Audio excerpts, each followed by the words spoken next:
Yeah.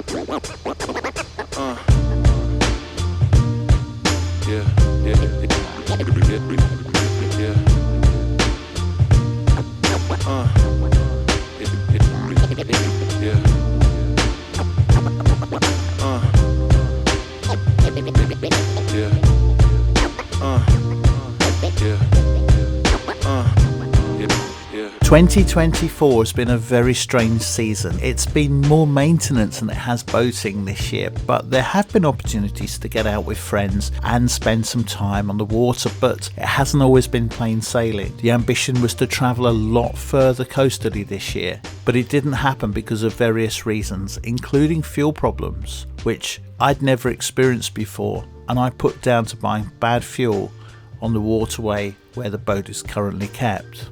The journey starts with a trip to Loddon, where we have a look at a new installation of the depth sounder and the Garmin Echo map.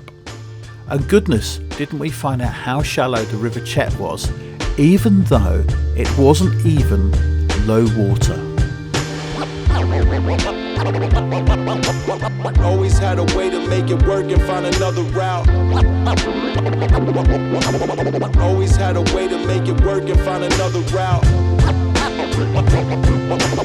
Always had a way to make it work and find another route. Always had a way to make it work and find another route. This is absolutely nuts. I'm going down the River Chet just now, and we're seeing depths that are dropping to less than a metre in places. We're only about half tide, so this is just crazy. We're nowhere near like low tide. We are what, 2 hours away from low tide, and we're seeing between 2 meters and 90 centimeters. And if we're not in the middle of the channel, you know, we can see the dirt kicking back. Just steering with the throttles really as well, rather than the wheel, so I'm not skidding it around the corners at the back. Just trying to keep good control, because it is a tad windy today as well.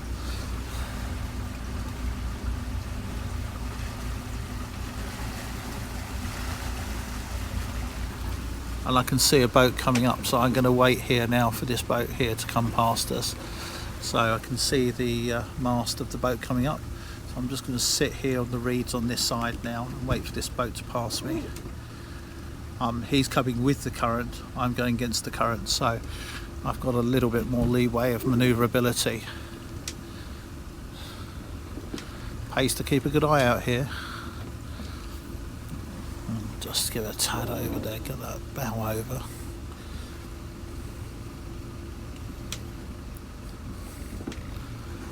There we go.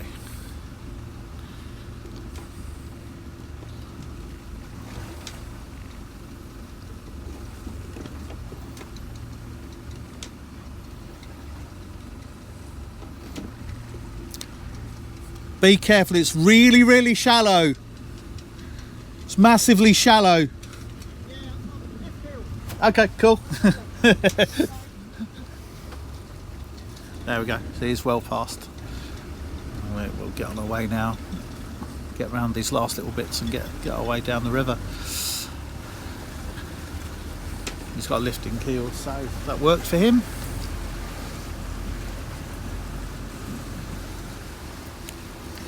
The one saving grace that we have is there's a huge current on our nose, which is making controllability a little bit better than it would be if the current was behind us. We'd be having some real issues, but yeah, we can manage this. Just got to keep an eye on that depth. We're down to 1.3.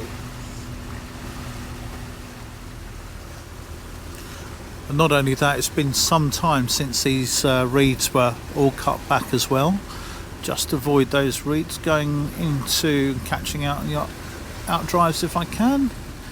Fair bit of wind pushing us on the nose now. So when we go around the next corner, that's going to be on our starboard side. So I'm going to try and keep to the right hand side of the river as we go down that, and I'm watching this depth just dropping and dropping and dropping. I'm thinking that by the time we get to the stay, we're going to have to just line it up and go for it, and then just cut the engines, because we're going to just ingest mud as we come up towards the stay. This is a lot less water than we need here, really. Hardly floods look like a large inland lake at the moment. I've never quite seen, I don't think I can ever recall seeing so much water over there. That's absolutely huge. It is like an inland lake. And we're just dancing the throttles to keep the boat straight and on track down here. And there's now a boat coming towards us. We'll see what they're going to do. Go that way.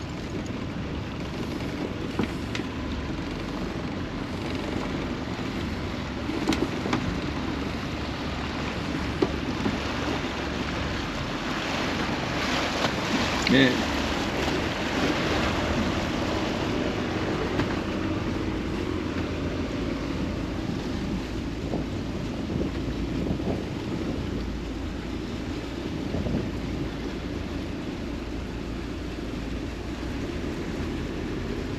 They were stonking along at a fair old speed, weren't they?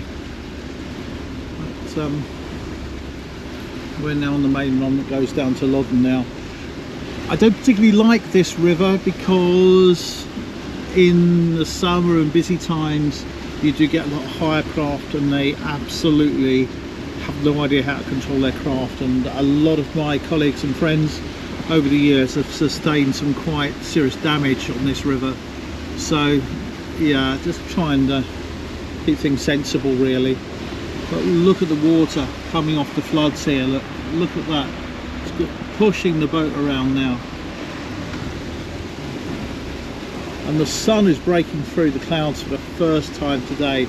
Look at that. Isn't that wonderful?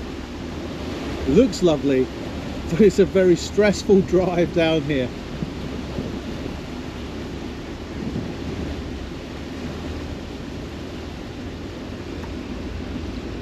I always come down here, I see boats that I haven't seen for many years. They always seem to end up down the Chet, they say, you know. You don't see them for years on end, and then suddenly you come down the Chet and there they are. And Pacific cruisers used to operate from here, as you can see, a few boats still here. Great start to the holiday, isn't it? Get yourself out of the Chet. It's like the Krypton factor. It's like an escape room before you even start your holiday.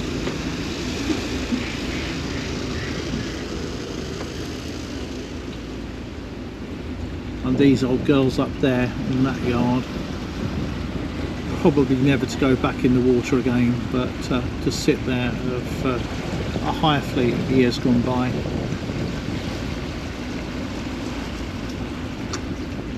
Come down to Loddon Marina, I can see Sorry Shark, so I'll be tying up beside Sorry Shark very shortly. Just pass by Loddon Marina first here, where you can see the mast on the left hand side there, and then we'll come down into the basin and tie up there. I can see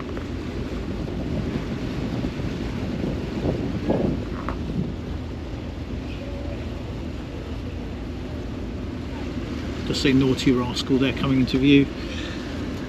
As I said, really sad that that's for sale. They were great friends to us on the Broads, and decided to give up boating for now. So if you'd like a Sealine 310, that's on Boat Shed. Just give Boat Shed Norfolk a call, and you can find out more about Nauti, Rascal. But that's where we're going. There's Sorry Shark. I'm going to dip beside Sorry Shark, and we'll see you in a second when we've all moored up. Although Loddon is a really lovely, picturesque town to visit, it wasn't quite so comfortable on this occasion. There has been a lot of reporting of unsociable behaviour, and we witnessed quite a lot in that evening. So it was no surprise that we pushed off again early the following morning, made our way back up the Chet and headed off down to Alton Broad, because what we really needed to do was to get the boat out onto the open water and give it a good shakedown.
The sea trip down to Southwold had been incredibly calm and quite enjoyable.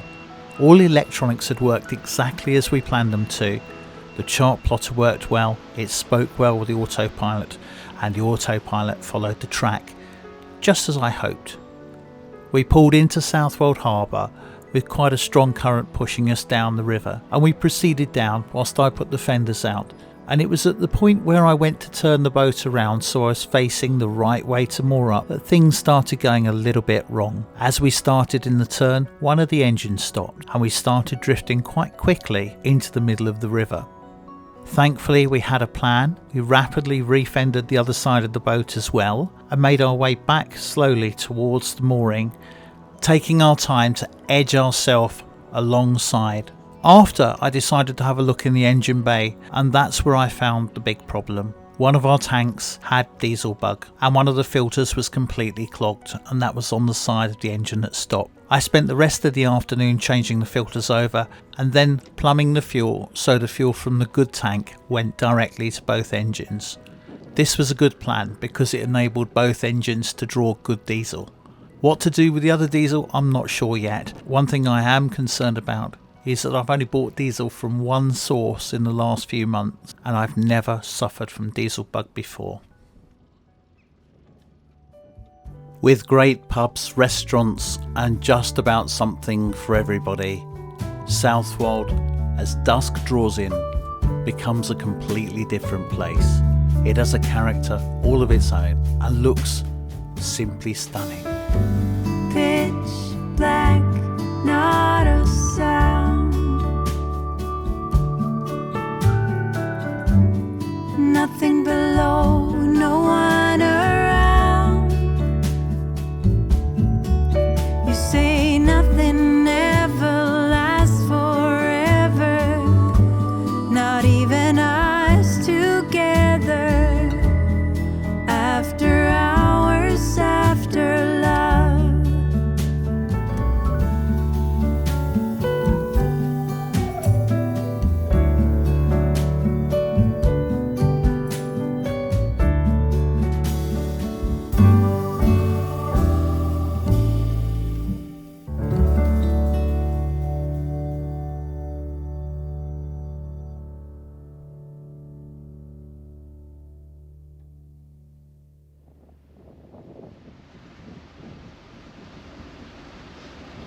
The next morning we had a big decision to make. Did we carry on pushing southward and trust in my engineering? Oh, by the way, thank you very much to Darren from Harbour Marine Services who lent me some tools the previous day. They were most appreciated. Or did we return northward to a safe berth and just accept that on this occasion our plans weren't going to work out quite as well as we hoped? This is the rowing boat ferry, and if you watch the film The Dig, it featured on there. It takes a spirited rower to get across this river in some of the states of current, but yeah, I noticed they've got an engine now, so I think they've given up with the rowing. Yeah, it wasn't so long ago that was a rowing boat ferry, and last time I was here, in fact, they had the rowing boat ferry, so they've actually gone to an engine now.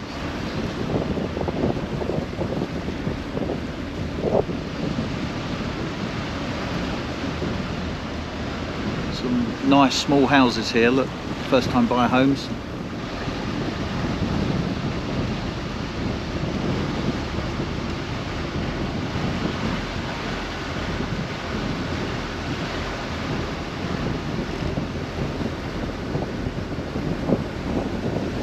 As we head out from the harbour into the sea, you'll see the chop there. Easterly breeze today, so there will be that easterly chop again on the beam.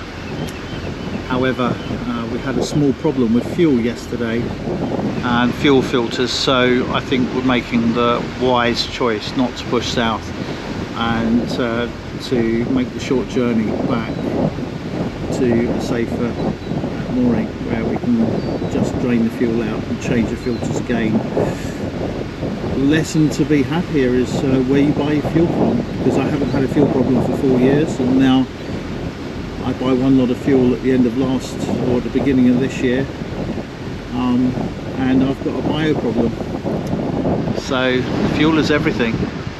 We're on a really gentle cruise on this incoming tide just coming out of the marina now. But you can see the confluence of the water ahead, and you can see that chop just starting, so we are going to need a little bit more oomph on the engines. But the reason I'm going today is if I do have a problem, it's not going to be a ball ache to traipse back on one engine. It really isn't. There we go, just starting a little bit of a bounce now. The sea doesn't look too bad, can't see any white horses, quite low waveform today but quite quick, so it is going to be choppy. It's like 4-second intervals on the waves at the moment, so it will be a choppy ride, but not an uncomfortable one, I don't think. But let's start giving it a little bit more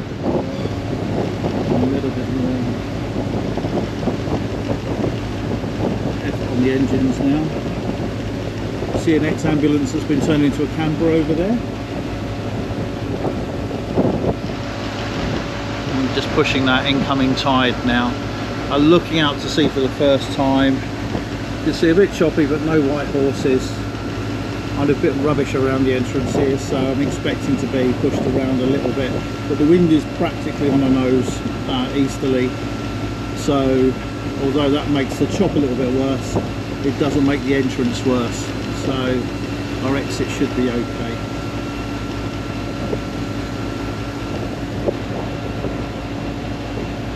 whining in the background is the superchargers. I don't want to keep it in supercharger range too long. I want to get out of that range. I don't want to push it too far into turbo range. I want a nice comfortable cruise. We've got an hour and a half to play with. I want to move as close to lower stuff as possible, and then I've got a game plan. You can see we're getting pushed around here, look. The typical tank slapper that you get coming out of East Coast ports. And there you go. It's pushing me now from one side to the other.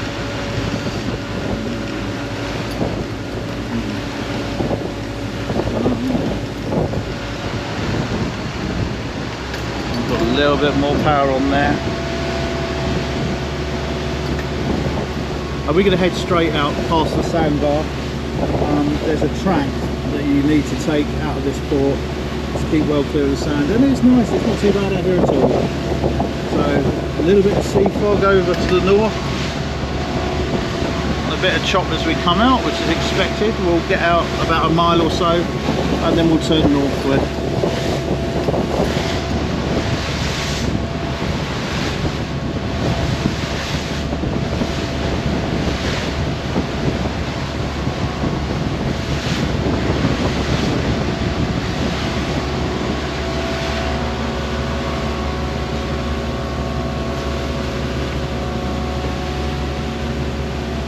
Once we turn, we'll let the autopilot do the hard work.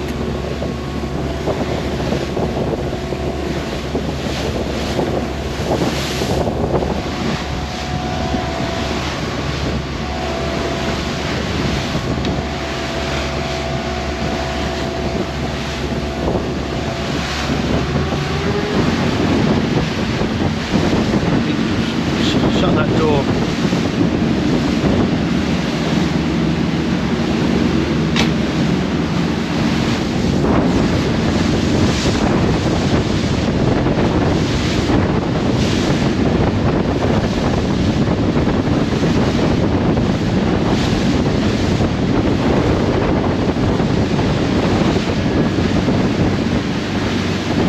You see the holes in the waves there. Right,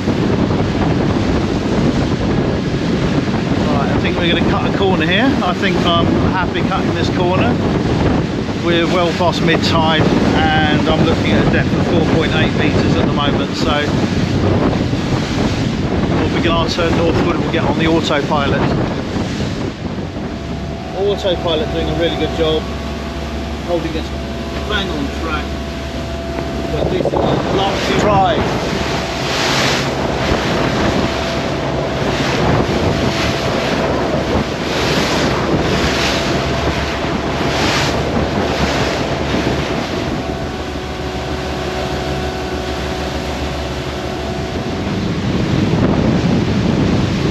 Nauti.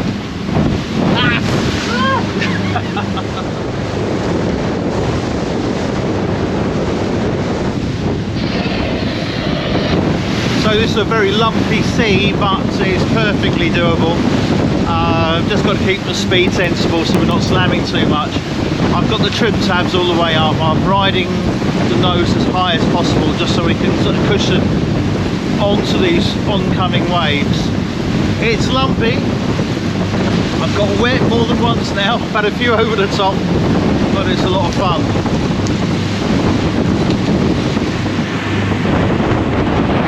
But actually, apart from the lumpiness, it's actually a beautiful day out here.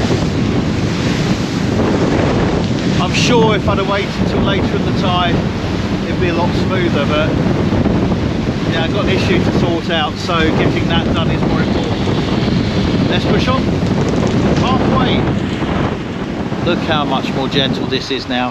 If I'd just left it an hour, it would have been such a more gentle journey. However, timing is everything, and this is getting us in on time for a lift, and then we can lock through back into the Broads and consider what we're going to do and sort the fuel problem out, which I'm sure is not going to be anything major. A couple of new fuel filters, probably drain some fuel off, but I've got a lot of fuel in there. Quick gauge sweep, everything looking good, and it says 11:16. We're going to pick it up a little bit in a moment. 4.55 knots.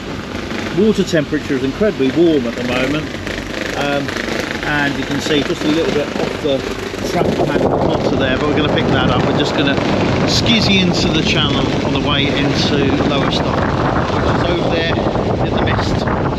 And as the mist is clearing, the sun is coming out, so this could be a really nice day at sea, actually. Yeah, I'm going in, which is, it's a bit odd, but I had a really good day yesterday, so we've put the boat through its paces again.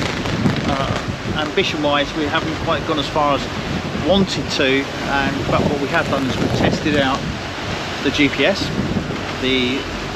how it's been installed, how it works with the other equipment. I've got a few tweaks and things, but essentially it does what it says on the tin.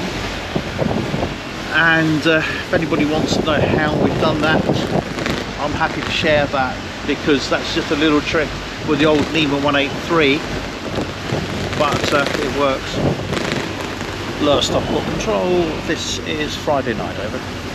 Friday night, Offshore Harbour, good morning, gang, sir, go ahead. Good morning, sir. I hope you managed to get your tea in the end. We're a mile off the entrance, permission inbound, please, for the 11:15. That's all, copy, sir. You have the lights anyway to be seen in when you're ready. Thank you very much, stand by.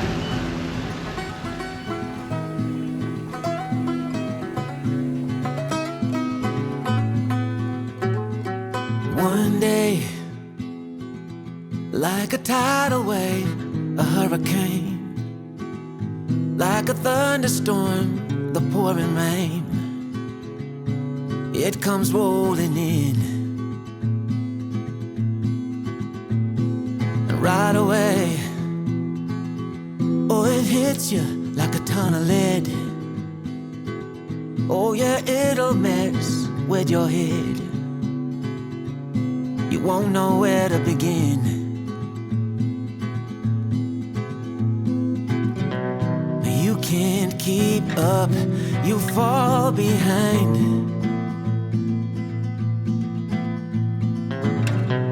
You lost your aim, can't clear your mind.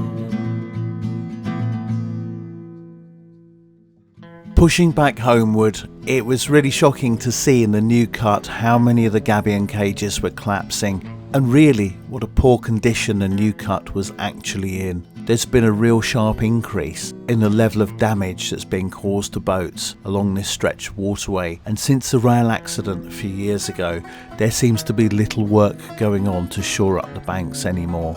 Let's hope for something better for the future.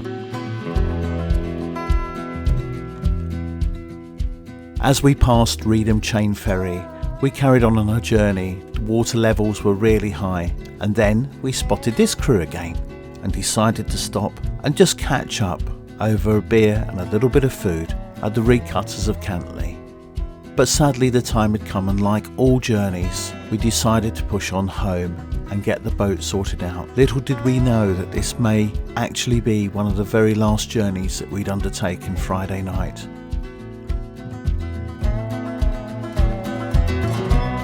You can't keep up, you fall behind.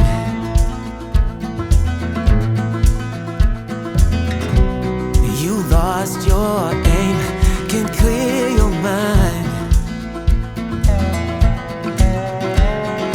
Like a fire burning wild, the freight train you can't stop. Like a nightmare, but this time you don't wanna wake up. Pulls you in, it takes over, you just can't let go of the worst, best thing, well, that's ever happened to you.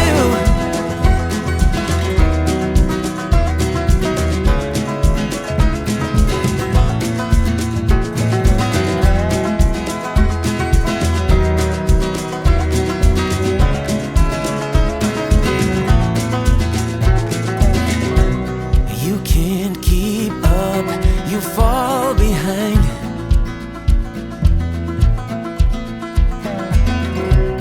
You lost your aim, can't clear your mind. Like a fire burning wild, a freight train you can't stop. Like a nightmare, but this time you don't wanna wake up. Like a fire burning wild, a freight train you can't stop. Like a nightmare, but this time you don't wanna wake up. It pulls you in, it takes over. You just can't let go of the worst, best thing that's ever happened to you.